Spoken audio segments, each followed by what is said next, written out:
Welcome to the Vantage Fit Corporate Wellness Podcast. This podcast is sponsored by Vantage Fit, the all-in-one AI-powered corporate wellness platform developed by Vantage Circle. As we know it, resilience is the ability to mentally or emotionally cope with a crisis or to return to pre-crisis status quickly.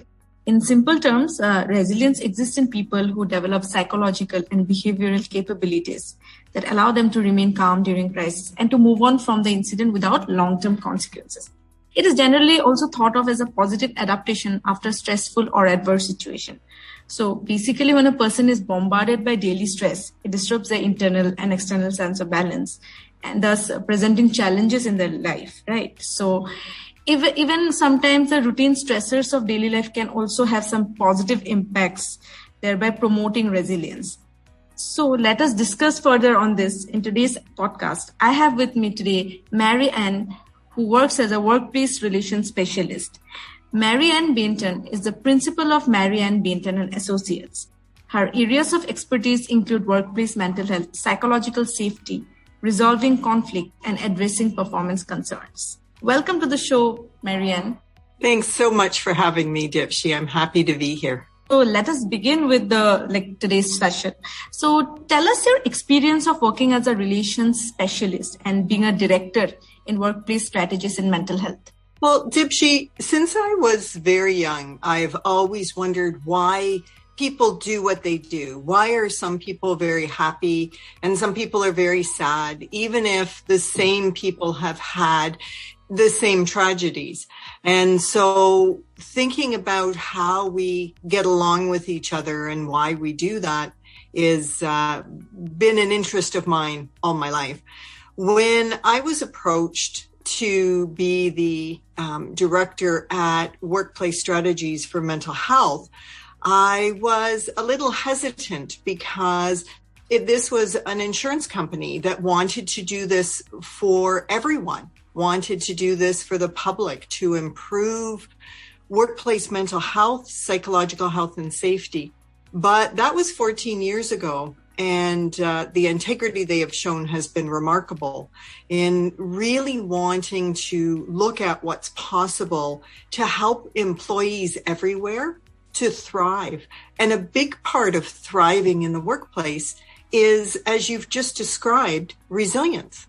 Talking about workplace mental health and everything. So could you throw some light on the significance of mental health awareness, especially with regards to the workplace? And how often do you think the entire concept of mental health gets neglected? Well, so let's start with mental health from a very personal point of view. It really is the quality of life that you will experience is based on your mental health. How you see the world, how you experience the world, how you react to the world, all has to do with your mental health. But when we look at it from an organizational point of view, what this means to the organization is the level of energy, the level of focus, the level of quality of work is all related to the mental health of your employees. So whether we're looking at it from an individual level, are you aware of your own mental health? Are you aware of how to be resilient? Are you aware of your own level of emotional intelligence? Or we look at it from the perspective of the employer. Are you aware of the impact that your workplace, your interactions, the way work is assigned is having on the mental health of your employees? This will determine the organizational excellence and the quality of the service or the product that is being developed in your workplace. So mental health awareness goes way beyond my personal well-being to the well-being of the team, the well-being of the organization. Mm-hmm. And in fact, I think with the today's stress, people go through a lot of stress today, right? These days, right? So the mental health concept entirely goes discarded. We do not even pay attention to our mental health in amidst all the busy schedules and everything. Well, I think one of the reasons that myself and others do look at mental health is when you have burnt out, which I have done, or when you are dealing with depression or anxiety, you must learn to cope. You must learn to be able to manage it in order to support a decent quality of life. But once you have done that, you never want to let it go. It's like people who may have been very physically unwell and they learn to recover from their illness or their injury, and they want desperately to keep that level of physical wellness. People who have dealt with mental ill health and have learned how to become healthier, to thrive, even those people who live with episodic depression, meaning that it will come back, they will experience it again. During those times of wellness, they really want to optimize their mental health, and they work to do that. If somebody with a diagnosis of a mental illness can learn to have good mental health in between those episodes, why can't we all do that? In fact, like when you talk about coping with anxiety and depression, that's where resilience comes in, right? So resilience basically means that only, right? How to cope with the situation and how to like be calm in those situations. Am I right? You are right. And the thing is, I used to resist the concept of resilience, Dipshi, because I felt that it was a concept where if an employer has a lot of pressure and a lot of conflict and a lot of chaos, that they would turn to their employees and say, you should be more resilient. We will continue to have pressure and conflict and chaos, but you should become resilient. So to me, it was like, let's blame the victims and make them responsible rather than taking responsibility as an employer, as a leader, to have a better workplace. But I found out that I was wrong, that even if an employer is doing that, we as individuals owe it to ourselves, to our own quality of life, to build our resilience. And in any instance, I don't know if you're familiar with the book by Viktor Frankl on the meaning of life, but he was a man that was in a concentration camp at Auschwitz. And he talked about how even in those worst of circumstances, how we manage our mind and our thoughts can contribute to our ability to survive. And not just to survive, but to go beyond that, to bounce back from a horrible experience, a trauma in life, and still decide we're going to make the best of what's left of our life. In fact, I think, personally, like you said, we owe it to ourselves. Like, even if employers do something like to build resilience in the workplace, at the end of the day, it's us, right? If we want to do it, then only I think we will be able to do that. Right. That's right. Yeah. So talking about resilience, like how difficult do you think it is like to bring that like resilience within ourselves? Well, that's like saying, how difficult is it to eat healthier? How difficult is it to quit smoking? Yeah. I mean, yeah, these things take willpower and they do take some discipline, but the investment in yourself is so worth it. The nice thing is that it's not difficult, but it does take that discipline, that persistence.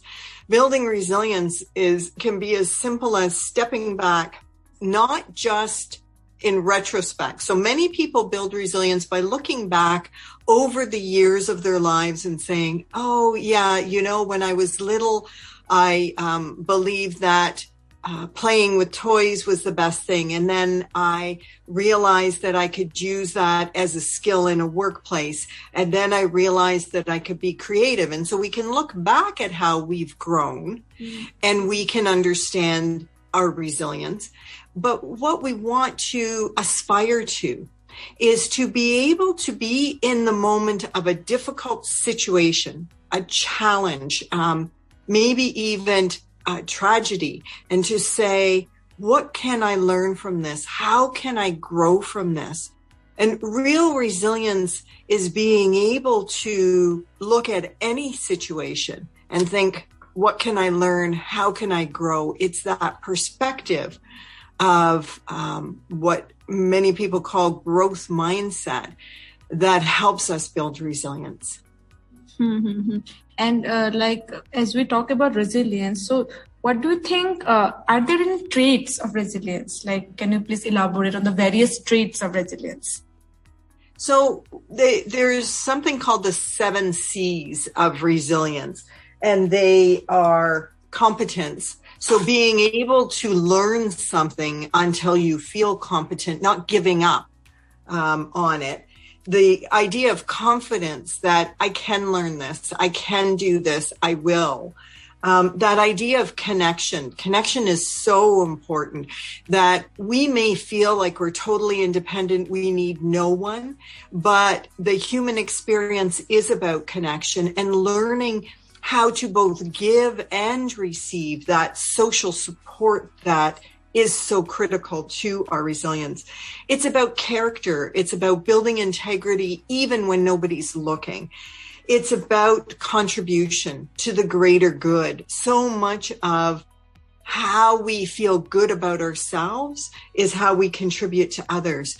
It's about a sense of control. We can't control the world. We can't control what may happen to us. We can't control the pandemic, but we can control how we respond. And then finally, coping strategies. Our coping strategies will change as we age. You know, I would listen to a guided meditation and I found that it really calmed me and really helped me to focus. But over time, that same guided meditation came to annoy me. It's not that the meditation changed. It's that I changed. And that's okay, that we look at coping strategies as individual. One of my colleagues loves to listen to music as she writes reports. I am distracted by music and can't focus, but that's okay. We both find what works for us. Mm-hmm. And that's what each individual has to do, is find what helps them to be present, to be focused, to have good, calm energy. Mm-hmm. So those are the 7 C's of resilience. Yeah, even like with me also, like I cannot work while listening to music. I go into that music zone. Yeah, exactly. We're listening to the music. We're not thinking. We're not in flow. Yeah, right? Exactly. Yeah. So like when you talk about the 7 C's of resilience, right? That's what you said? Yes, right. That's right. Okay. So are those 7 C's the same 7 skills of resilience?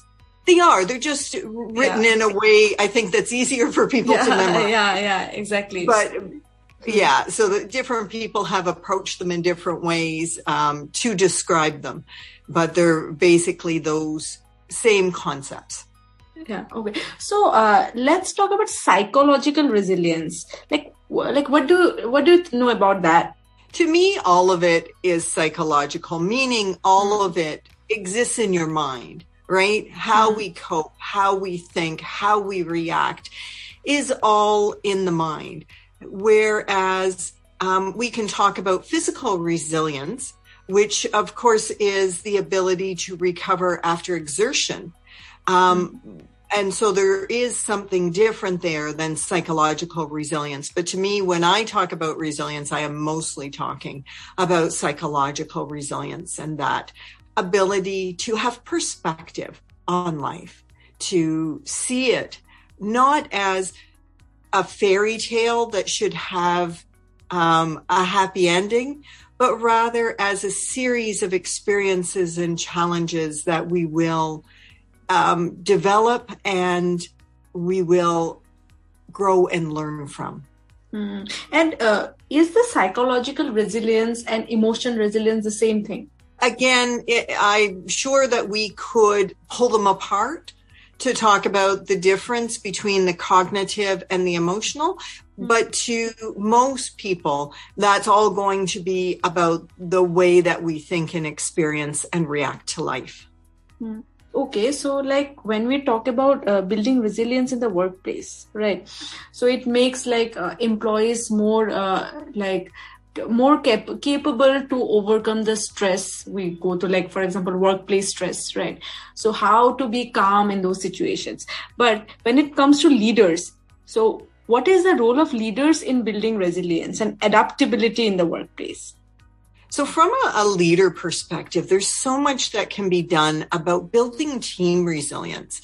So rather than focusing on the psychological makeup of individual employees, which is not the role of a leader, is to say, how can we as a team be able to cope with and manage and react to the challenges that we face, the changes that are inevitably going to happen? How can we support each other through these things in a way that allows all of us to be better, but prevents any of us from burning out or otherwise having really negative impacts from the ups and downs and demands of the workplace? And team resilience is the leader's responsibility. There's so many ways to bring the team together, to think about how we're going to interact in a way that, and the way we describe it here, Dipshi, is in a way that is psychologically safe, meaning it will do no harm. So we're respectful, we are civil, but we have safe voice. Another concept, safe voice means you can speak up about what is concerning you in a way that doesn't it's not disrespectful. It doesn't harm anyone else, but you don't feel afraid to speak up. You know that you can express your concerns and they will be addressed. Like, especially for like introverts, right? So we do not like usually have the habit of speaking up. So at that point of time, I guess having the kind of resilience we're talking about, it is going to help a lot, right? But but do you really think like the people who are very introverts, who keep to themselves, even with like after building resilience, will they be able to speak up? Yeah, it's a great point. It's a great point, Dipshi, because as leaders, we can create safety and space for introverts to speak up. And the way that we do that is we tell them in advance the questions that we are going to ask. What are your biggest challenges right now? How are you coping with this change? How are you coping with these stressors? We ask the questions to them in advance, and we say to them, you can write your answers to me, or you will answer them in the team meeting. Either way, whatever you prefer. But you give them the opportunity, because introverts need a little more time to process rather than answer in the moment. But you still draw it out. You still make it a requirement that we are going to talk about challenges. We're going to talk about coping as part of our sharing in our team. Because if you're having a challenge, if you're stuck, then it definitely could be happening to someone else as well. So we don't wait till somebody is struggling to talk about coping strategies and challenges. We make it part of our team resilience because it's our dialogue all the time. Yeah. And like as you already mentioned, like resilience at work is going to do good to both employees and employers, right? Like, can you elaborate the benefits like of resilience in the workplace for both employees and employers? Right. So I think that there are very few, if any, workplaces that don't have times of high demand, that don't have times of change, of stress, of, things where the challenges become greater. By building resilience, we not only help employees to weather these times of challenge, but we make sure that the stress of those times don't spill over into families and into the community. So the benefits start with the employer because they have employees who are more high functioning. They have employees who are performing better. But it also helps at the individual level because if we can come to work, do a really good job, and then go home at the end of our shift with some energy left over, we are less likely to take our stress out on our family members. We are less likely to go home exhausted and unable to contribute to our communities. And so the benefit goes even beyond employer and employee to families and communities. The resilience and building it is a lifelong process that should be sustained by the employer for their own benefits, but also for those that expand beyond them. Mm-hmm. Exactly. So in fact, like both employees and employers are going to benefit, like you already mentioned, right? So also there is a term called adaptability. So like I said, resilience is a form of positive adaptation. So do you think both these terms are like synonyms of each other? Not quite. Adaptability is one of the skills that building resilience will improve, but you may not need a lot of adaptability. Say if you're working in a shop where you're doing routine work all the time, and yet your resilience to the demands and the changes can be significant. But you don't have to adapt, meaning you don't have to change a lot because you're doing the same thing all the time. Mm-hmm. So adaptability there's different levels of it in different workplaces. So your frontline healthcare right now, your level of adaptability has to be very, very high because things are changing. The science is changing. The demands are changing every minute.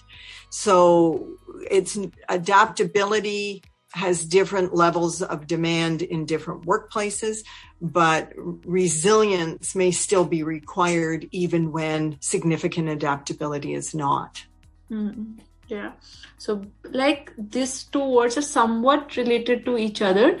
So resilience builds adaptability, right? Yes. Yeah. That's right. Okay. Yeah. So as we talked about like boosting resilience in the workplace, so let's talk about wellness programs. So how do you think, like if employers or leaders want to, they can like implement or build resilience in the workplace through implementation of this workplace programs as well? Do you think so? I do think that they can. What's important to also know is that resilience is built by the way we treat each other. So it needs to, the wellness programs focus on individual efforts to become and to stay well, and it's an important factor. Mm-hmm. But if we ignore the way that work is assigned, the way that leaders interact with their direct reports, if we ignore the way the organization treats people, then all the wellness programs in the world won't be enough. Now, when we talk about wellness programs, the more that you can involve the leaders in walking the talk and being involved in the wellness programs as well, the more effective they will be. Because no matter what you say to employees about being engaged in wellness programs, if the leaders don't do the same thing, then the employees are left to believe that it's just something for them and that people who are leadership material don't do that. Because like at the end of the day, the leaders are who we look up to, right? Right. Yeah. And okay, so talking about this wellness program, so if the programs involve like teams, like if it involves activities which the employees do as a team, so I guess that will help build like the resilience, like team building activities will do that, right? It can, if the team building activities are ones that everybody wants to take part in. So of course we think about our employees who have disabilities. and they're going for a hike, and an employee maybe with mobility issues in a wheelchair can't take part. Or we think about, some of the other activities that are not inclusive. Or, as you said, Dipshi, those activities where introverts feel awkward and don't want to take part.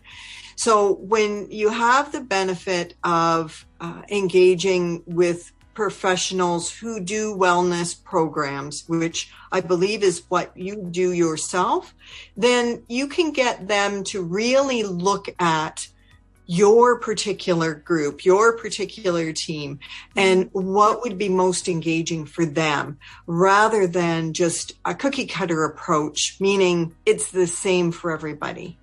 So really learning what your employees want and need and what they will enjoy. So I guess before implementing any such program, like employers need to go through, like do a survey, like where they collect every employee's feedback on the same, right? Then only they can proceed with that. Yes. Yeah. Yes. To really know what they want to do. Mm-hmm. Yeah. So I think like building resilience is of utmost necessity these days. Like even like for me, for example, like I also cannot keep calm during situations of panic, anxiety, everything like is always there. In terms of work, in terms of other things. So I guess resilience, like attaining resilience is a big thing. Like if one like can do that, it's very good. Dipshi, you've made a really good point, because if we don't learn to manage our anxiety and we become resilient, that we just live with anxiety all the time, that's not a healthy balance. So I think what we need to do is first be able to manage our anxiety, to be able to lower our blood pressure, to be able to stop. What I used to do is when I was stressed, I would push harder. I would work more. I would ruminate, which is to think over and over and over again about whatever I was trying to accomplish. And when I burned out, which was back in 2004, I was completely without energy, without motivation. I could barely get through the day. And it took that for me to realize this pushing through my stress and my anxiety was not the healthiest thing. And that what I had to do is when those feelings of tension and stress would arise, what I do now is two things that are really important to me. One is I slow everything down. I slow down my mind. I slow down what I'm doing. And I start to, what one of my colleagues said is unitask. You know what multitask is, right? I'm doing this and this and this. Is I stop doing that. I look at what I have. I prioritize and I do one thing at a time. This slowing down and focusing on one thing at a time is what has stopped me from ever burning out again. But it is separate from resilience and yet connected to it. It is now my coping strategy in the moment.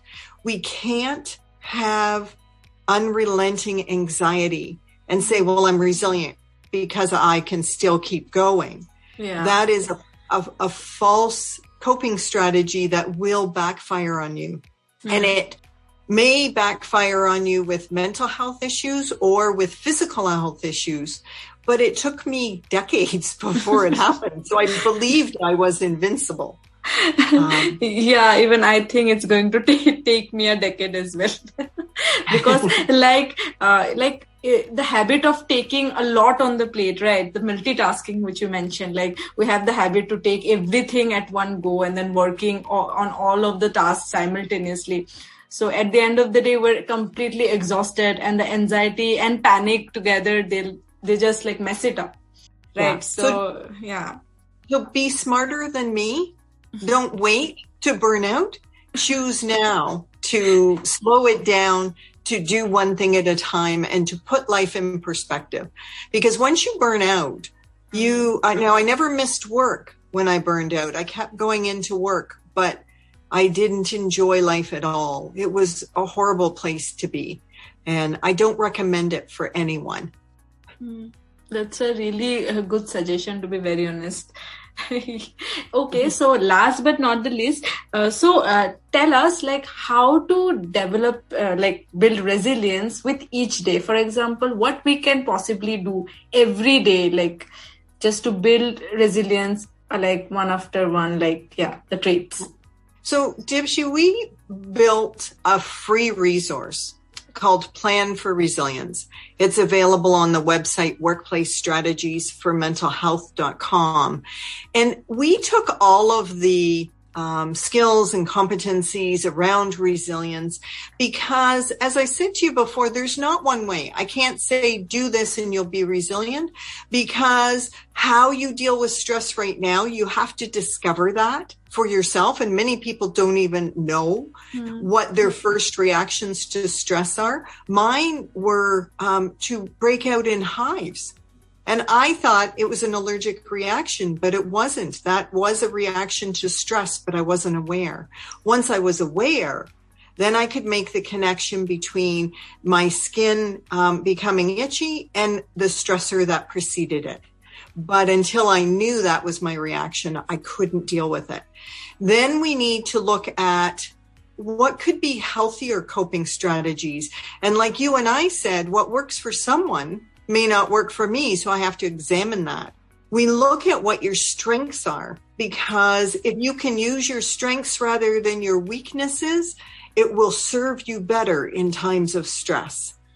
And we look at our social support network. Some of us are great at giving support, but we are not good at accepting it. And so we have to examine that part of who we are. And then we start to create a plan. We give you many different, we call them micro changes, tiny things that you can fit into your life now to start to build resilience. And you get to pick what you think will work best for you. And a coping planner, so that when you are faced with a challenge or you are stressed, you remember what you had promised yourself you would do, how you would be resilient, how you would have perspective. So all of that is available to anyone. It's all online. You just download it. And the nice thing is, for your employer clients, you could, Dipshi, host a workshop. So we give you the facilitator's guide, we give you the participant handout, and we give you the slides. You could host a workshop where all of the employees are guided to complete the plan for resilience for themselves. Yeah, that's a very good suggestion. Yeah, so with this, we come to the end of the session. Thank you so much for joining us today. So I'm sure like all our listeners, and especially me, this session was very insightful, and I hope our listeners enjoyed it as well. So I hope you had a great time as well talking to me. I did. She obviously we're kindred spirits, thinking the same things, that we want to help and make a difference in the lives of people that work. Yeah, that's great. And thank you so much. And I hope to connect with you very soon, maybe on some different topic this time. Hope you have a great day. Have a great day ahead. Thank you so much. Yes, you too. Bye-bye. Thanks for listening to Vantage Fit Corporate Wellness Podcast. Please do subscribe to Vantage Fit Corporate Wellness Podcast on Apple Podcasts, Spotify, and our YouTube channel for new episodes.